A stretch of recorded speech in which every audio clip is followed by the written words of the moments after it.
Hello दोस्तों, स्वागत है आप सभी का हमारे चैनल हिंदी साहित्य साधना में। हम लोग रामचंद्र शुक्ल द्वारा लिखित हिंदी साहित्य का इतिहास को पढ़ रहे हैं, जिसमें हम लोग आदिकाल को लाइन बाय लाइन पढ़ चुके हैं और उसके पीवाईक्यूज को भी सॉल्व कर चुके हैं। तो अगर आप लोगों ने उन वीडियोस को नहीं देखा है तो आप लोग जरूर से जाके देख लीजिएगा।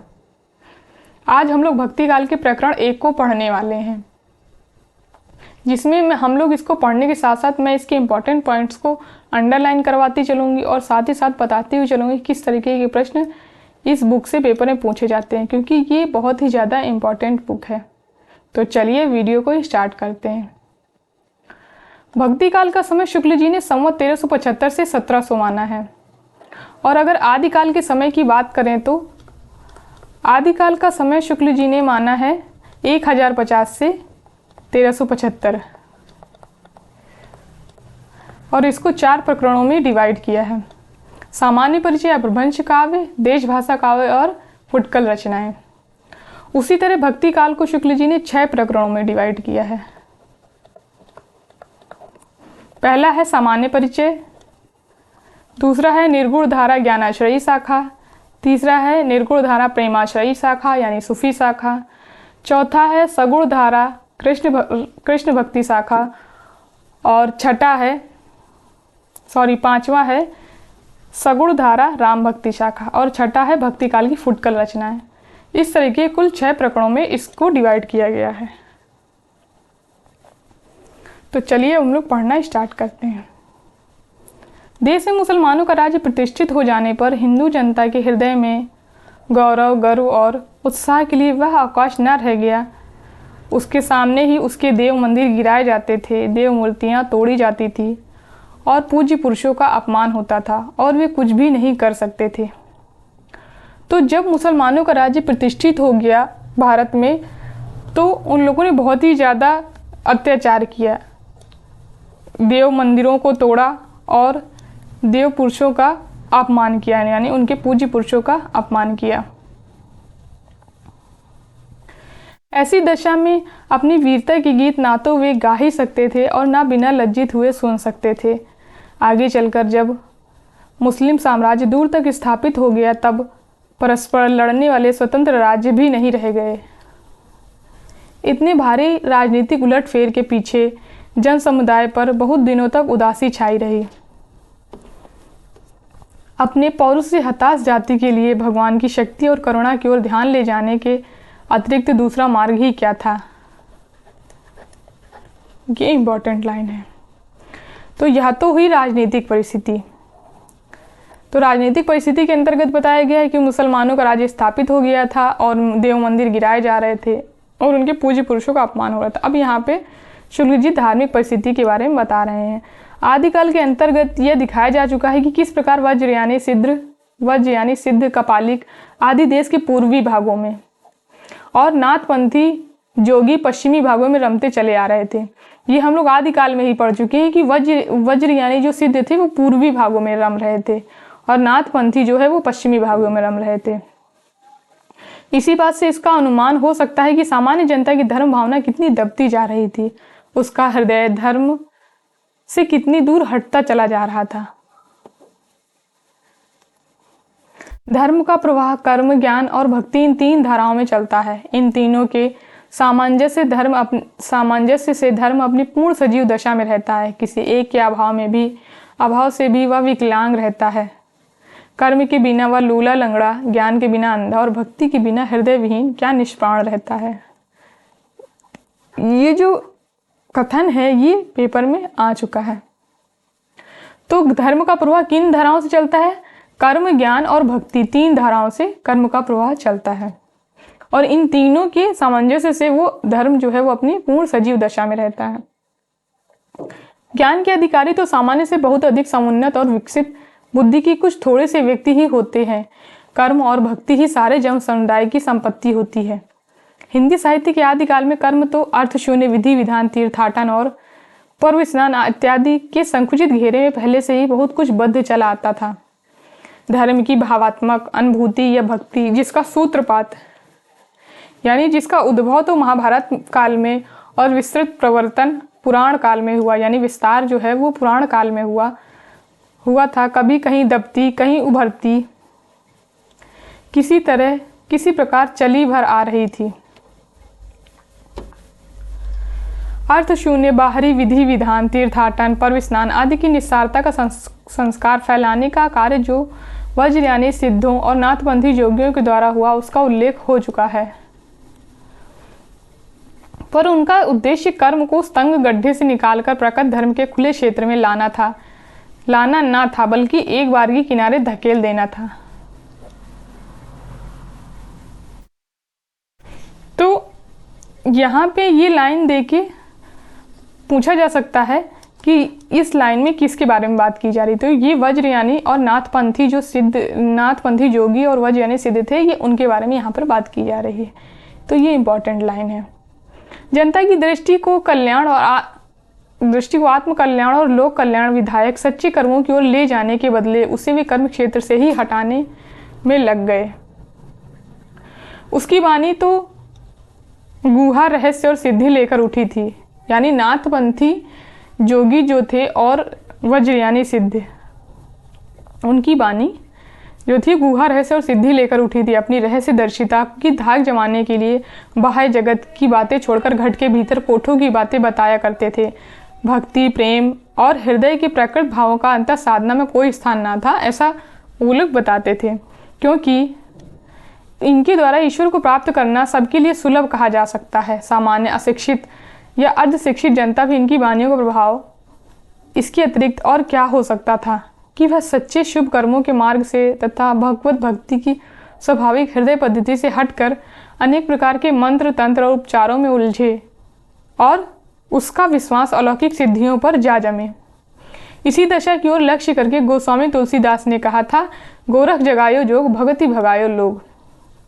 ये जो पंक्ति है ये बहुत ज़्यादा इम्पॉर्टेंट है और 2 से 3 बार ये पेपर में पूछी भी जा चुकी है। ये किस इतिहास ग्रंथ की है और या ये किसकी पंक्ति है। तो ये आप लोग याद रखेंगे कि ये तुलसीदास की पंक्ति है। सारांश यह है कि जिस समय, और इन पंक्तियों के साथ आप लोग इसका प्रकरण भी याद रखेंगे, क्योंकि कभी कभी क्या होता है कि पंक्तियाँ देके आपसे ये भी पूछ लिया जाता है कि ये हिंदी साहित्य के इतिहास के किस प्रकरण की पंक्ति है। सारांश यह है कि जिस समय मुसलमान भारत आए उस समय सच्चे धर्म भाव का बहुत कुछ हास हो चुका था, यानी पतन हो चुका था। बहुत कुछ परिवर्तन के लिए बहुत बड़े धक्कों की आवश्यकता थी। ऊपर जिस अवस्था का दिग्दर्शन हुआ है वह सामान्य जन समुदाय की थी। शास्त्रज्ञ विद्वानों पर सिद्धों और योगियों की वाणियों का कोई असर ना था। वे इधर उधर पड़े अपना कार्य करते जा रहे थे। यानी सामान्य जनता पर तो उनका असर था, लेकिन शास्त्रज्ञ विद्वानों पर उनका कोई असर नहीं था।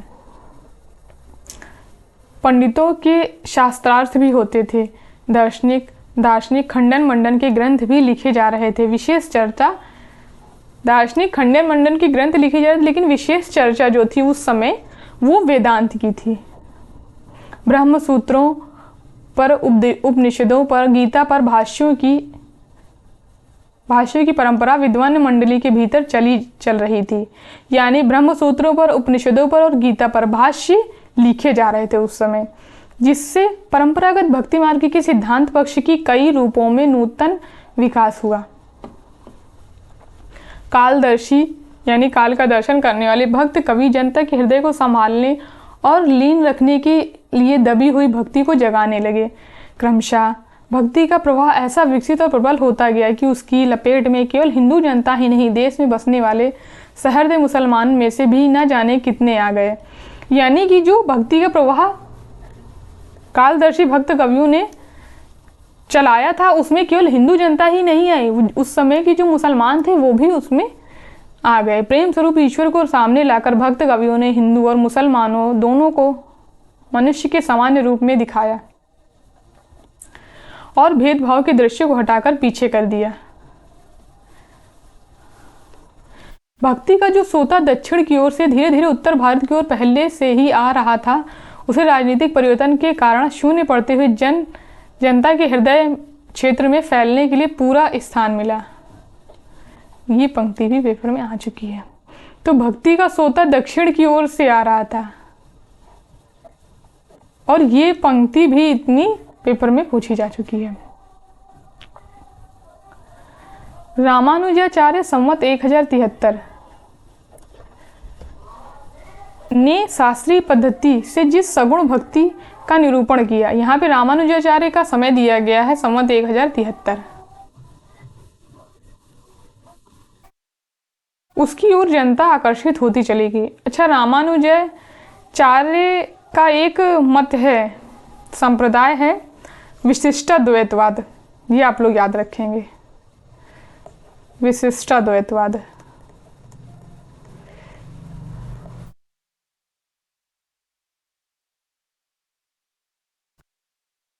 गुजरात में स्वामी माधवाचार्य जी संवत 1254 से 1333 ने अपना द्वैतवादी वैष्णव संप्रदाय चलाया। यानी रामानुजाचार्य का था विशिष्टाद्वैतवाद और स्वामी माधवाचार्य का जो था वो था द्वैतवादी वैष्णव संप्रदाय चलाया, जिसकी ओर बहुत से लोग झुके। देश के पूर्वी भागों में जयदेव जी के कृष्ण प्रेम संगीत की गूंज चली आ रही थी, जिसके सुर में मिथिला के कोकिल विद्यापति ने अपना सुर मिलाया। और हम लोग आदिकाल में ही देख चुके हैं कि शुक्ल जी ने बताया है कि विद्यापति पर जयदेव का प्रभाव देखा जा सकता है। तो पेपर में प्रश्न पूछा गया था, हम लोग ने आदिकाल में सॉल्व किया था कि किस लेखक पर जयदेव का प्रभाव देखा जा सकता है, तो वो है विद्यापति। उत्तर या मध्य भारत में एक और तो ईसा की 15वीं शताब्दी में रामानुजाचार्य की शिष्य परंपरा में रामानंद जी हुए। तो यहाँ रामानंद जी का समय कितना दिया है, 15वीं शताब्दी हुए, जिन्होंने विष्णु के अवतार राम की उपासना पर जोर दिया।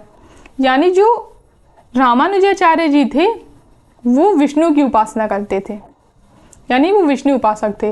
लेकिन रामानुजाचार्य की शिष्य परंपरा में हुए रामानंद, ये इन्होंने राम की उपासना पर जोर दिया और एक बड़ा भारी संप्रदाय खड़ा किया। दूसरी ओर वल्लभाचार्य जी ने प्रेम मूर्ति कृष्ण को लेकर जनता को रसमग्न किया। इस प्रकार रामोपासक और कृष्ण उपासक भक्तों की परंपराएं चली, जिनमें आगे चलकर हिंदी काव्य को प्रौढ़ता पर पहुंचाने वाले जगमगाते रत्नों का विकास हुआ। इन भक्तों ने ब्रह्मा के सत्य और आनंद स्वरूप का साक्षात्कार राम और कृष्ण के रूप में इस बाह्य जगत के व्यक्त क्षेत्र में किया। यानी सत्य यानी राम और आनंद यानी कृष्ण के रूप में बाह्य जगत से किया इन्होंने। एक ओर तो प्राचीन सगुणोपासना का यह काव्य क्षेत्र तैयार हुआ, दूसरी ओर मुसलमानों के बस जाने से देश में जो नई परिस्थिति उत्पन्न हुई, उसकी दृष्टि से हिंदू मुसलमान दोनों के अलग एक सामान्य भक्ति मार्ग का विकास भी होने लगा।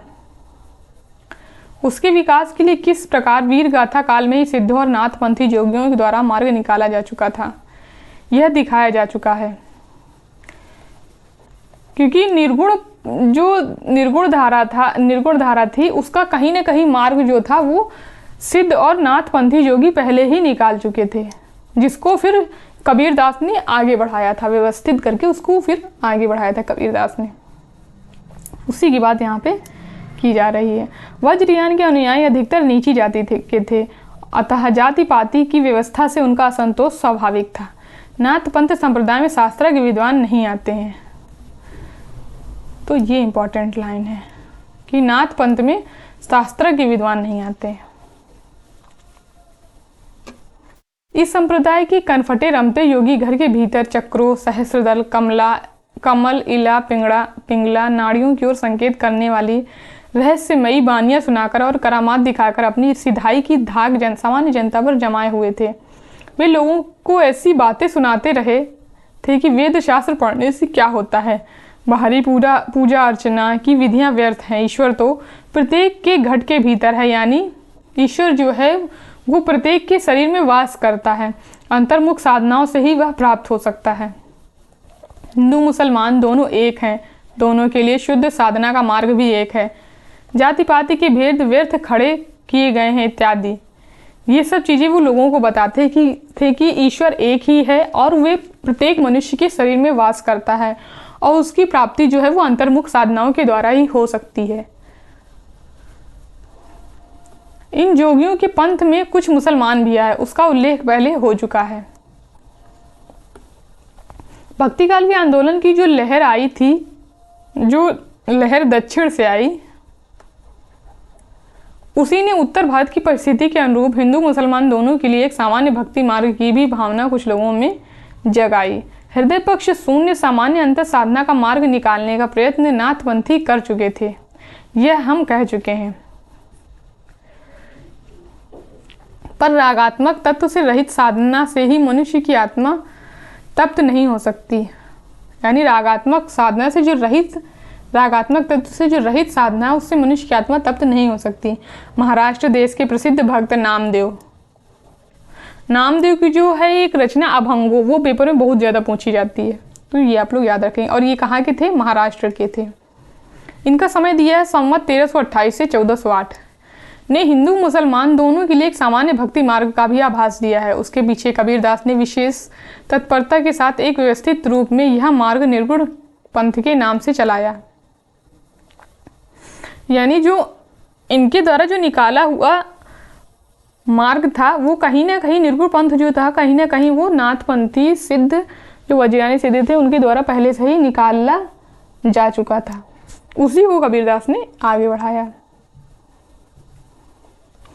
जैसा कि पहले कहा जा चुका है कि कबीर के लिए नाथपंथी जोगी बहुत कुछ रास्ता निकाल चुके थे।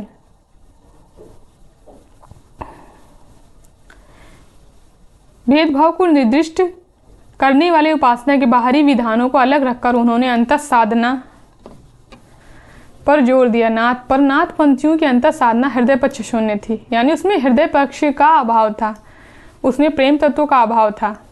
कबीर ने यद्यपि नाथपंथ की बहुत सी बातें अपनी वाणी में जगह दी हैं, यानी नाथपंथ की बहुत सारी बातों को उन्होंने अपनाया है, पर यह बात उन्हें खटकी। इसका संकेत उनके ये वचन देते हैं कि झिलमिल झगड़ा झूलते बाकी रही न काहू, गोरख अटके कालपुर कौन कहावे साहू, बहुत दिवस ते हिंडिया सुन्नी समाधि लगाई, करहा पड़िया गाड़ में दूरी पड़ा पछताही। ये जो पंक्तियां हैं ये बहुत ही ज़्यादा इंपॉर्टेंट हैं और पेपर में पूछी जा सकती हैं। ऐसे ही पंक्तियां देख के फिर बीच से किसी शब्द को उठा के पूछ लिया जाता है कि इसका अर्थ क्या है। ऐसे पेपर में प्रश्न आ चुके हैं। तो यहाँ पे खरहा का देख लेते हैं अर्थ। खरहा का है करब, यानी हाथी का बच्चा, और दूसरा अर्थ है इसका हठियों की क्रिया करने वाला, करहा। अतः कबीर ने जिस प्रकार एक निराकार ईश्वर के लिए भारतीय वेदांत का पल्ला पकड़ा, उसी प्रकार निराकार ईश्वर की भक्ति के लिए सूफियों का प्रेम तत्व लिया और अपना निर्गुण धूमधाम से निकाला। ये पंक्तियां पेपर में पूछी जा चुकी हैं। बात यह थी कि भारतीय भक्ति मार्ग साकार और सगुण रूप को लेकर चला था, निर्गुण और निराकार, साकार और सगुण को लेकर चला था। निर्गुण और निराकार ब्रह्मा भक्ति या प्रेम का विषय नहीं माना जाता। इसमें कोई संदेह नहीं कि कबीर ने ठीक मौके पर जनता के उस बड़े भाग को संभाला जो नाथपंथी प्रभाव से प्रेम भाव और भक्ति रस से शून्य और शुष्क पड़ता जा रहा था। उनके द्वारा यह बहुत ही आवश्यक कार्य हुआ।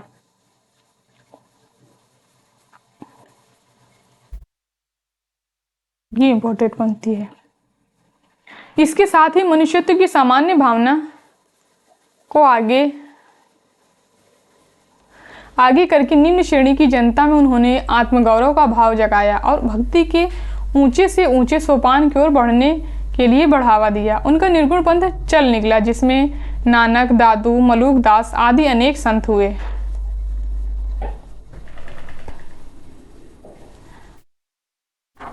इस प्रकरण में वो सब बताया जा रहा है जो कि हम लोग आगे 2, 3, 4, 5 प्रकरणों में पढ़ने वाले हैं। तो उसकी हम भूमिका भी कह सकते हैं कि उसके बारे में उसमें हम लोग क्या क्या पढ़ेंगे, वो सब हम लोग को यहाँ बताया जा रहा है कि इन चीज़ों का वर्णन है आगे वाले प्रकरणों में। कबीर तथा अन्य निर्गुण पंथी संतों के द्वारा अंतः साधना में रागात्मिक भक्ति और ज्ञान का योग तो हुआ, पर कर्म की दशा वही रही जो नाथपंथियों के यहाँ थी।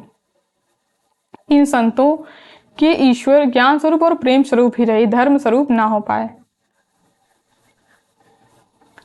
यानी कि जो इन लोग द्वारा जो चलाया गया पंथ था उसमें वो जो था वो ज्ञान स्वरूप और प्रेम स्वरूप ही रहा, वो धर्म स्वरूप नहीं हो पाया।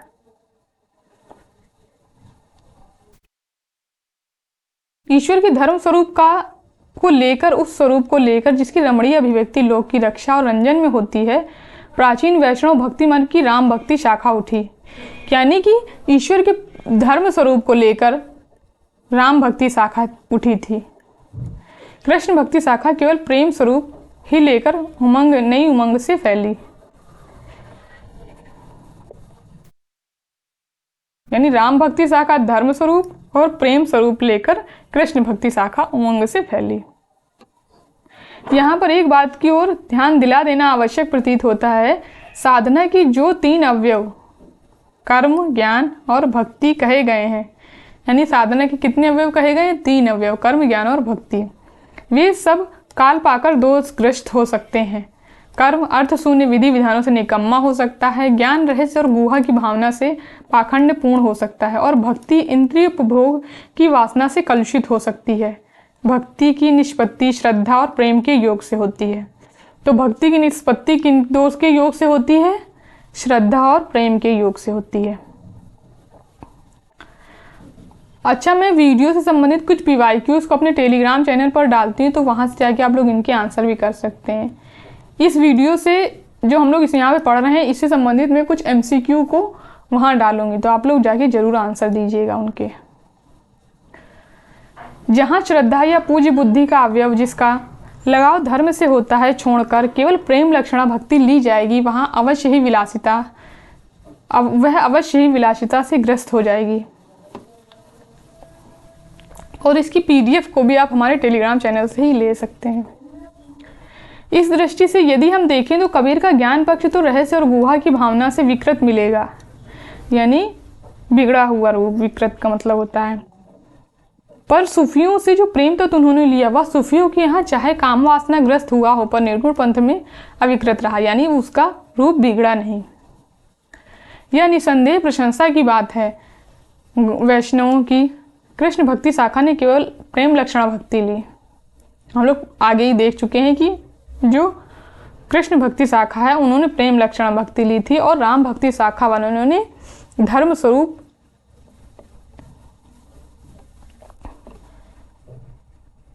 स्वरूप भक्ति को अपनाया था, ईश्वर के धर्म स्वरूप को अपनाया था। फल यह हुआ कि उसने अश्लील विलासिता की प्रवृत्ति जगाई। राम भक्ति शाखा में भक्ति सर्वांग पूर्ण रही, इससे वह विकृत न होने पाई। तुलसी की भक्ति पद्धति में कर्म यानी धर्म और ज्ञान का पूरा सामंजस्य और समन्वय रहा।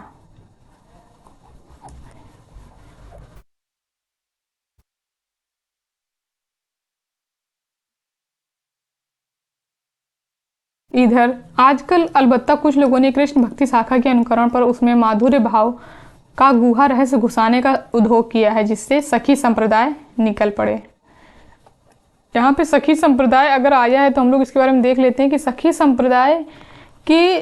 संप्रदाय को हरिदासी संप्रदाय भी बोला जाता है और इसके प्रवर्तक जो हैं वो है स्वामी हरिदास।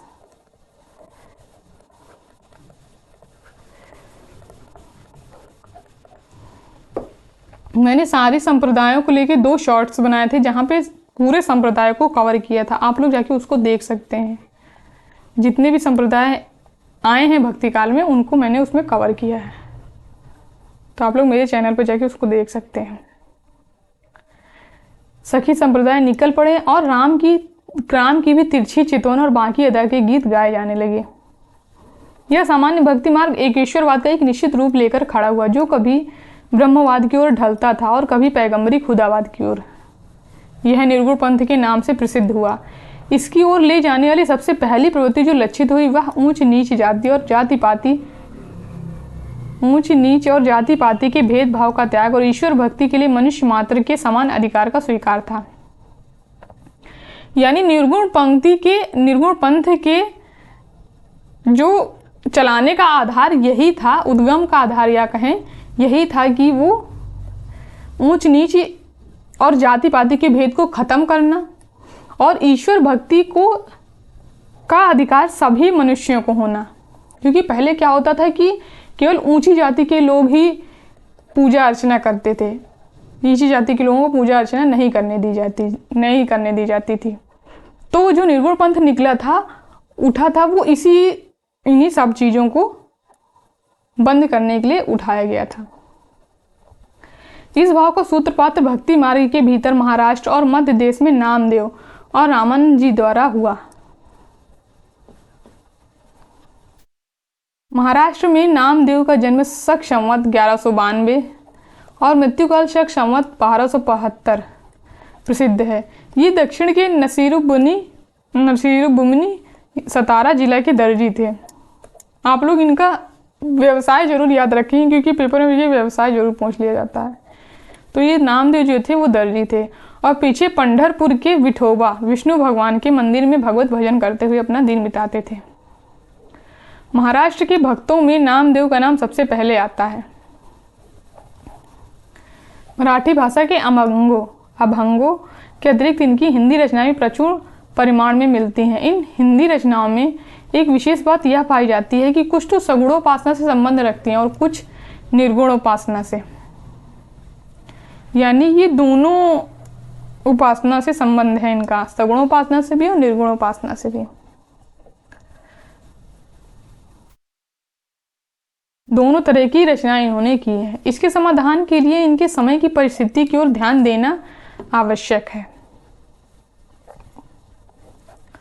आदिकाल के अंतर्गत यह कहा जा चुका है कि मुसलमानों के आने पर पठानों के समय में गोरखपंथियों योगियों का देश में बहुत प्रभाव था। नामदेव के ही समय प्रसिद्ध ज्ञानदेव हुए, जिन्होंने अपने को गोरख की शिष्य परंपरा में बताया है।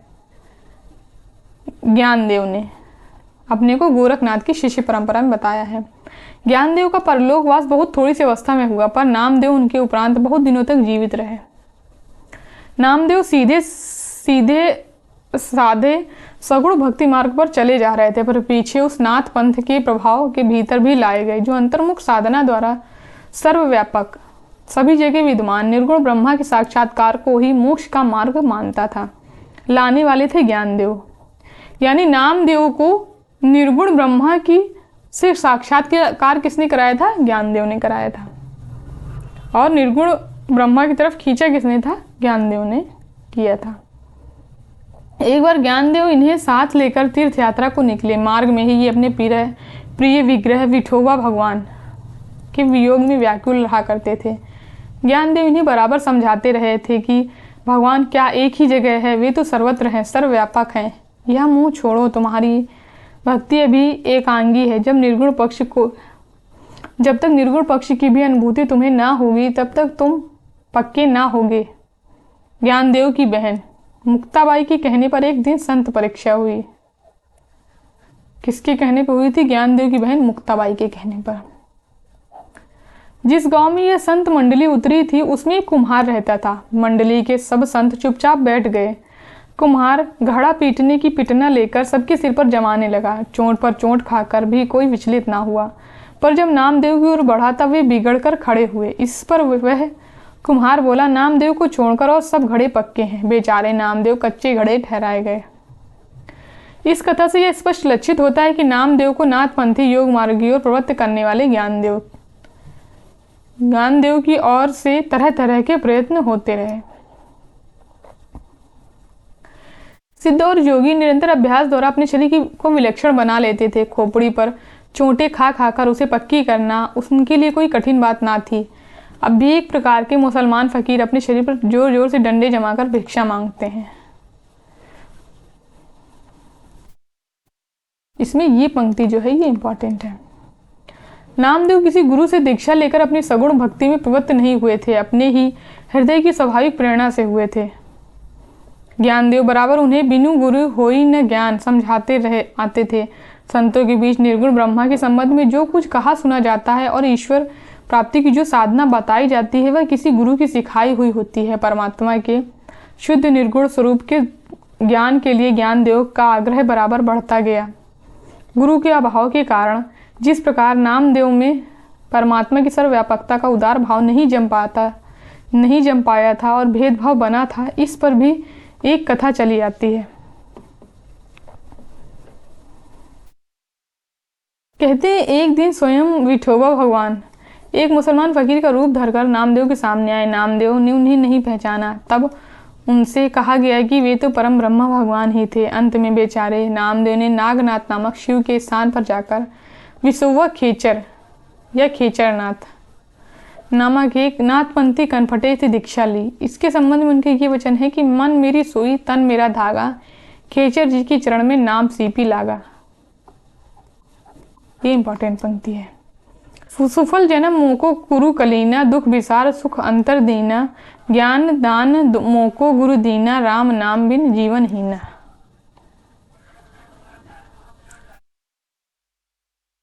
फिर है एके पाथर कीजे भाव, दूजे पाथर धरिए पाओ, जो वो देव तो हम भी देव, कहे नामदेव हम हरि की सेव। ये भी पंक्ति इंपॉर्टेंट है।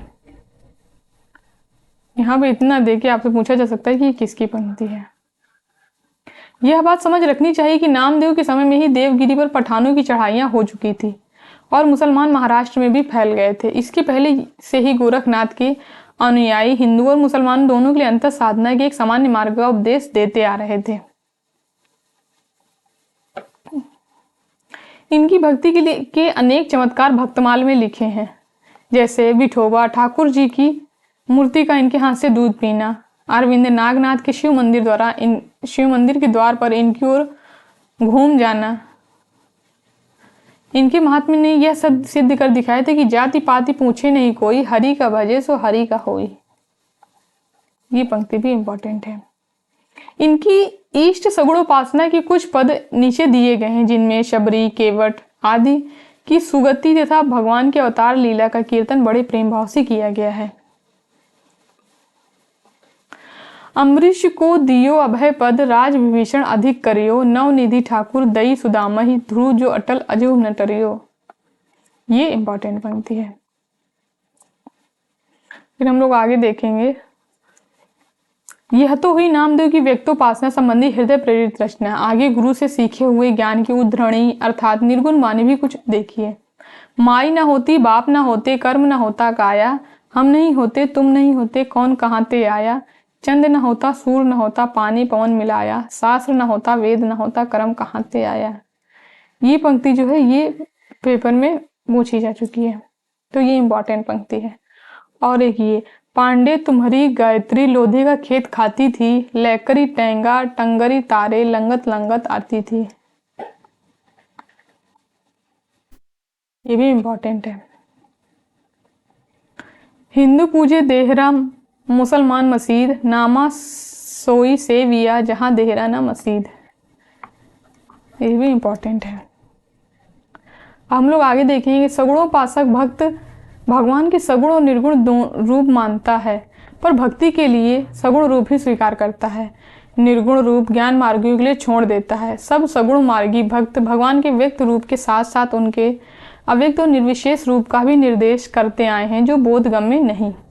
वे अव्यक्त की ओर संकेत भर करते हैं, उसके विवरण में प्रवृत्त नहीं होते। नामदेव क्यों प्रवृत्त हुए यह ऊपर दिखाया जा चुका है। जबकि उन्होंने एक गुरु से ज्ञानोपदेश लिया, तब शिष्य धर्मानुसार उसकी उद्धरणी आवश्यक हुई। नामदेव की रचनाओं में यह बात साफ दिखाई पड़ती है कि सगुण भक्ति पदों की भाषा तो ब्रज या परंपरागत काव्य भाषा है, पर निर्गुण वाणी की भाषा नाथपंथियों द्वारा ग्रहित खड़ी बोली या सदुक्कड़ी भाषा है। यानी सगुण पासक जो भक्त कवि हुए, उन्होंने ब्रज भाषा को अपनी भाषा के रूप में स्वीकार किया, और जो निर्गुण पंथी संत कवि थे, उन्होंने खड़ी बोली को या सदुक्कड़ी भाषा को अपनी भाषा बनाया। नामदेव की रचना के आधार पर यह कहा जा सकता है कि निर्गुण पंथ के लिए मार्ग निकालने वाले नाथ पंथ के योगी और भक्त नामदेव थे। ये इंपॉर्टेंट पंक्ति है। जहां तक पता चलता है कि निर्गुण मार्ग के निर्दिष्ट प्रवर्तक कबीरदास ही थे, जिन्होंने एक ओर तो स्वामी रामानंद जी के शिष्य होकर भारतीय अद्वैतवाद की कुछ स्थूल बातें ग्रहण की, यानी कबीरदास जो थे वो रामानंद के शिष्य थे, और दूसरी ओर योगियों और सूफी फकीरों के संस्कार प्राप्त किए। वैष्णवों से उन्होंने अहिंसा और प्रपत्तिवाद लिए। इसी से उनकी तथा निर्गुणवाद वाले कुछ संतों के वचनों में कहीं भारतीय अद्वैतवाद की झलक मिलती है, तो कहीं योगियों के नाड़ी चक्र की, कहीं सूफियों के प्रेम तत्व की, कहीं पैगंबरी कट्टर खुदावाद की, और कहीं अहिंसावाद की। अतः तात्विकता से ना तो हम इन्हें पूरा अद्वैतवादी कह सकते हैं और ना एकेश्वरवादी। दोनों का मिला जुला भाव इनकी वाणी में मिलता है।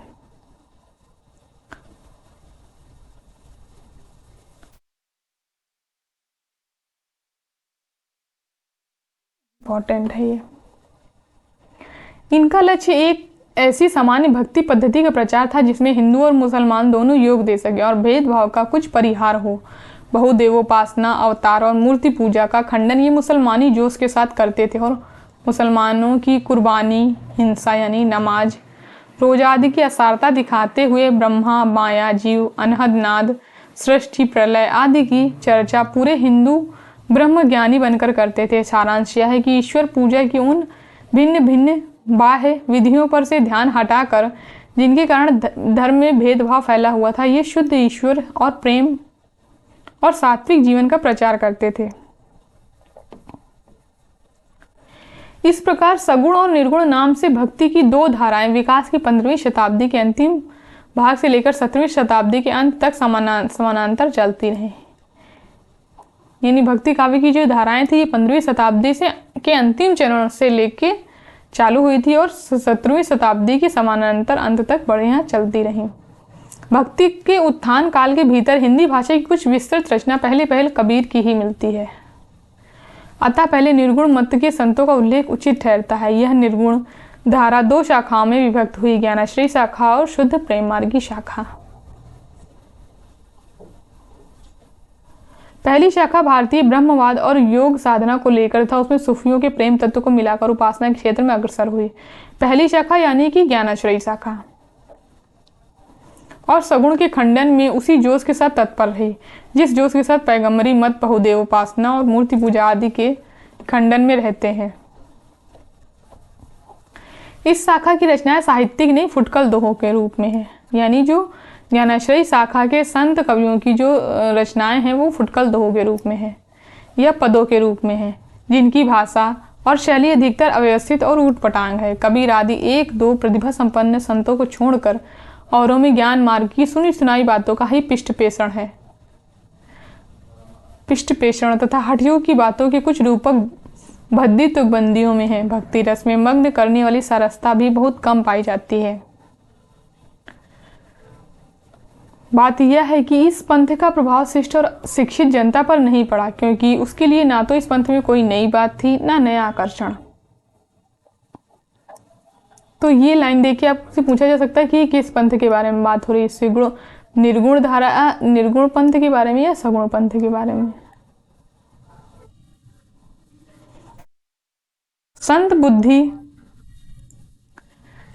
बुद्धि, संस्कृत हृदय, संस्कृत वाणी का वह विकास इस शाखा में नहीं पाया जाता जो शिक्षित समाज को अपनी ओर आकर्षित करता, पर अशिक्षित और निम्न श्रेणी की जनता पर इन संत महात्माओं का बड़ा भारी उपकार रहा। उच्च विषयों का कुछ आभास देकर, आचरण की शुद्धता पर जोर देकर, आडंबरों का तिरस्कार करके, आत्मगौरव का भाव उत्पन्न करके इन्होंने इससे ऊपर उठाने का स्तुत्य प्रयत्न किया। यानी कि निर्गुण पंथ की जो ज्ञानाश्रयी शाखा थी उसका प्रभाव जो थे वो शिक्षित जनता पर नहीं पड़ा था, बल्कि जो सामान्य जनता थी उस पर पड़ा था। पाश्चात्यों ने इन्हें जो धर्म सुधारक की उपाधि दी है वह इसी बात को ध्यान में रखकर दी है। दूसरी शाखा शुद्ध प्रेम मार्गी यानी सूफी कवियों की है, जिनकी प्रेम गाथाएं वास्तव में साहित्य की कोटि के भीतर आती हैं। इस शाखा के सब कवियों ने कल्पित कहानियों के द्वारा प्रेम मार्ग का महत्व दिखाया। इन साधक कवियों ने लौकिक प्रेम की बहाने उस प्रेम तत्व का आभास दिया जो प्रियतम ईश्वर से मिलने वाला है। इन प्रेम कहानियों का विषय तो वही साधारण होता है, अर्थात किसी राजकुमार यानी यहाँ पे सूफी कवियों की रचनाओं के बारे में बात की जा रही है। इनकी जो ग्रंथ है उनके बारे में बताया जा रहा है कि इनकी जो ग्रंथों में प्रेम कहानी का विषय तो वही साधारण होता था, अर्थात किसी राजकुमारी के अलौकिक सौंदर्य किसी राजकुमारी के अलौकिक सौंदर्य की बात सुनकर उसके प्रेम में पागल होना और घर बार छोड़कर निकल पड़ना, अनेक कष्ट और आपत्तियां झेल कर अंत में उस राजकुमारी को प्राप्त करना। पर प्रेम की पीर की जो व्यंजना होती है वह ऐसे विश्वव्यापक रूप में होती है कि वह प्रेम इस लोक से परे दिखाई पड़ता है। हमारा अनुमान है कि सूफी कवियों ने जो कहानियां ली हैं वे सब हिंदुओं के घर में बहुत दिनों से चली आती हैं, जिनमें आवश्यकता अनुसार उन्होंने हेर फेर किया, और कहानियों का मार्मिक आधार हिंदू है। ये कथन पूछा जा सकता है कि किसका है, किसी इतिहासकार का एक कथन। मनुष्य के साथ पशु पक्षी और पेड़ पौधों को भी सहानुभूति सूत्र में बद्ध दिखाकर एक अखंड जीवन समष्टि का आभास देना हिंदू प्रेम कहानियों की विशेषता है। मनुष्य के घोर दुख पर वन के वृक्ष भी रोते हैं, पक्षी भी संदेश पहुंचाते हैं, यह बात इन कहानियों में मिलती है। शिक्षित और विद्वानों की काव्य परंपरा में यद्यपि अधिकतर आश्रयदाता राजाओं के चरित्रों और पौराणिक या ऐतिहासिक आख्यानों की ही प्रवृत्ति थी, पर साथ ही कल्पित कहानियों का भी चलन था। इसका पता दिल्ली के बादशाह सिकंदर शाह संवत 1546 से 1574 के समय में कवि ईश्वर दास की सत्यवती कथा, ये इम्पोर्टेंट है ये, और ये पेपर में पूछी जाती है। रचना नाम की एक कहानी दोहे चौपाइयों में लिखी थी। इसका आरंभ तो व्यास जन्मेजय के संवाद से पौराणिक ढंग पर होता है, पर जो अधिकतर कल्पित, स्वच्छंद और मार्मिक मार्ग पर चलने वाली है। वनवास के समय पांडवों को मार्कंडेय ऋषि मिले, जिन्होंने यह कथा सुनाई। मथुरा की राजा चंद्रोदय को कोई संतति ना थी। शिव की तपस्या करने पर उनके वर से राजा को एक सत्यवती नाम की कन्या हुई। तो यानी इसकी सत्यवती कथा की नायिका जो है वो सत्यवती है। नायक नायिका भी पेपर में पूछे जाते हैं, मिलान करने के लिए प्रश्न ये आ जाते हैं। वह जब कुमारी हुई तब वह नित्य एक सुंदर सरोवर में स्नान करके शिव का पूजन किया करती। इंद्रपति नाम का एक राजा के 4 पुत्र थे। एक दिन ऋतुवर्ण शिकार खेलते खेलते घोर और ये नायक हो गया। एक स्थान पर उसे एक कल्प वृक्ष दिखाई पड़ा, जिसकी शाखाएं 3 कोस तक फैली हुई थी। उस पर चढ़कर चारों ओर दृष्टि दौड़ाने पर उसे एक सुंदर सरोवर दिखाई पड़ा, जिसमें कई कुमारियां स्नान कर रहे थे। यह जब उतर कर वहां गया तो उसकी ओर एकटक ताकता रहा। तब सत्यवती को क्रोध आ गया और उसने यह कहकर कि एक चित्त हमें चितवे, जस जोगी चित्त जोग, धर्म न जाने सी पापी, कहा से कौन ते लोग। शाप दिया कि तू कोढ़ी और व्याधिग्रस्त हो जा। ऋतुवर्ण वैसा ही हो गया और फूट फूट कर रोने लगा। रोवे व्याधि बहुत पुकारी, छोहन बिच्छ रोवे सब झारी, बाघ सिंह रोवत सब बन माही, रोवत पंछी बहुत उनाही। यानी उसने श्राप दे दिया उसको कि तू कोढ़ी और व्याधिग्रस्त हो जाए, यानी बहुत सारे रोग हो जाएं तुझको। यह व्यापक विलाप सुनकर सत्यवती उस कोढ़ी के पास जाती है, पर वह उसे यह कहकर हटा देता है कि तुम जाओ अपना हंसो खेलो। सत्यवती का पिता राजा एक दिन जब उधर से निकला तब कोढ़ी के शरीर से उठी दुर्गंध से व्याकुल हो गया। घर आकर उस दुर्गंध की शांति के लिए राजा ने बहुत दान पुण्य किया। जब राजा भोजन करने बैठा तब उसकी कन्या वहां न थी। राजा कन्या के बिना ही भोजन ही ना करता था। कन्या को बुलाने जब राजा के दूत गए तब वह शिव की पूजा छोड़कर न आई। इस पर राजा ने क्रुद्ध होकर दूतों से कहा कि सत्यवती को जाकर उसी कोढ़ी को सौंप दो। दूतों का वचन सुनकर कन्या नीम की टहनी लेकर उस कोढ़ी की सेवा के लिए चल पड़ी और उससे कहा, तो ही छाड़ी अब मैं किध जाऊं, माई बाप सौंपा तो उठाऊं। कन्या प्रेम से उसकी सेवा करने लगी और एक दिन उसने कंधे पर बिठाकर सत्यवती तीर्थ स्नान कराने ले गई, जहाँ बहुत से देवता मुनि किन्नर आदि निवास करते थे। वहां जाकर सत्यवती ने कहा, यदि मैं सच्ची सती हूँ तो रात हो जाए। इस पर चारों ओर अंधकार हो छा गया। सब देवता तुरंत सत्यवती के पास दौड़े आए। सत्यवती ने उनसे ऋतुवर्ण को सुंदर शरीर प्राप्त करने का वर मांगा। व्याधिग्रस्त ऋतुवर्ण ने तीर्थ में स्नान किया और उसका शरीर निर्मल हो गया। देवताओं ने दोनों का विवाह करा दिया। ईश्वर दास ने ग्रंथ की रचना काल का उल्लेख इस प्रकार किया है। भादो मास पाश उजियारा, तिथि नवमी और मंगलवारा, नशद अश्विनी मेघ के चंदा, पंच जना सो सदा आनंदा, जोगिनीपुर दिल्ली बड़ थाना, शाह सिकंदर बड़ सुल्ताना, कंठे बैठ सुरसती विद्या, गणपति दीन, ता दिन कथा आरंभ, यह ईश्वर दास कवि केन। तो ये इतना आ सकता है और ये पूछा जा सकता है कि किस ग्रंथ की रचना काल के संबंध में है। ये पुस्तक में 5-5 चौपाइयों यानी अर्थालियों में एक दोहा है। इस प्रकार 58 दोहे पर यह समाप्त हो गई है। भाषा अयोध्या के आसपास की ठेठ अवधि है। यानी सत्यवती कथा की जो भाषा है वो अवधी है।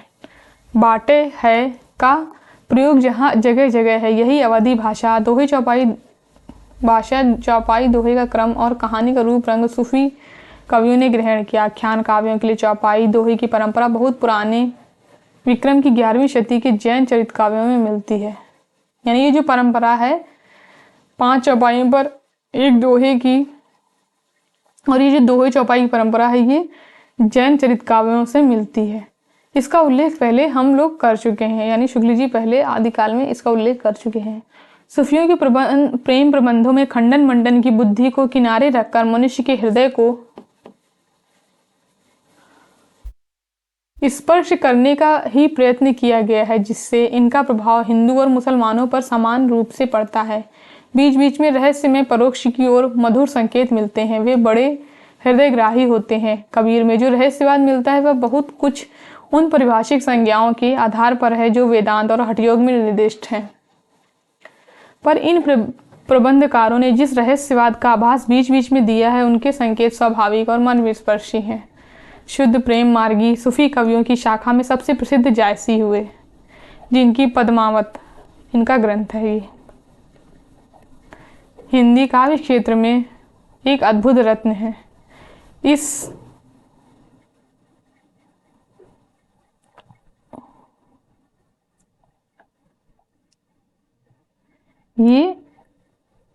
ये लाइन पेपर में पूछी जा सकती है, इंपॉर्टेंट है। इस संप्रदाय के सब कवियों ने पूर्वी हिंदी अर्थात अवधी का व्यवहार किया है। ज़्यादातर अवधी भाषा में ही ग्रंथ मिलते हैं, जिसमें गोस्वामी तुलसीदास जी ने अपना रामचरितमानस लिखा है। रामचरितमानस की भी भाषा जो है वो अवधी ही है। अपना भावात्मक रहस्यवाद लेकर जब सूफी भारत आए तब यहाँ उन्हें केवल साधनात्मक रहस्यवाद योगियों, रसायनियों और तांत्रिकों में मिला। रसेश्वर दर्शन का उल्लेख सर्व दर्शन संग्रह में है। तो रसेश्वर दर्शन का जो उल्लेख है वो कहाँ है? वो सर्व दर्शन संग्रह में है। जायसी आदि सूफी कवियों ने हठयोग और रसायन की कुछ बातों को भी कहीं कहीं अपनी कहानियों में स्थान दिया है। जैसा ऊपर कहा जा चुका है कि भक्ति के उत्थान काल के भीतर हिंदी भाषा में कुछ विस्तृत रचना पहले कबीर की ही मिलती है। अतः पहले निर्गुण संप्रदाय की ज्ञानाश्रयी शाखा का संक्षिप्त विवरण आगे दिया जाता है, जिससे सर्वप्रथम कबीरदास जी सामने आते हैं। यानी आगे जो हम लोग निर्गुण धारा की ज्ञानाश्रयी शाखा को सबसे पहले रखा है, क्योंकि उनकी रचनाएं ही सबसे पहले मिलती हैं, इसलिए ज्ञानाश्रयी शाखा में सबसे पहले शुक्ल जी ने कबीरदास को ही रखा है। कल हम लोग निर्गुण धारा की ज्ञानाश्रयी शाखा यानी प्रकरण 2 को कल हम लोग पढ़ेंगे। तो आप लोग कमेंट करके ज़रूर बताइएगा कि ये वीडियो आप लोगों को कैसा लगा।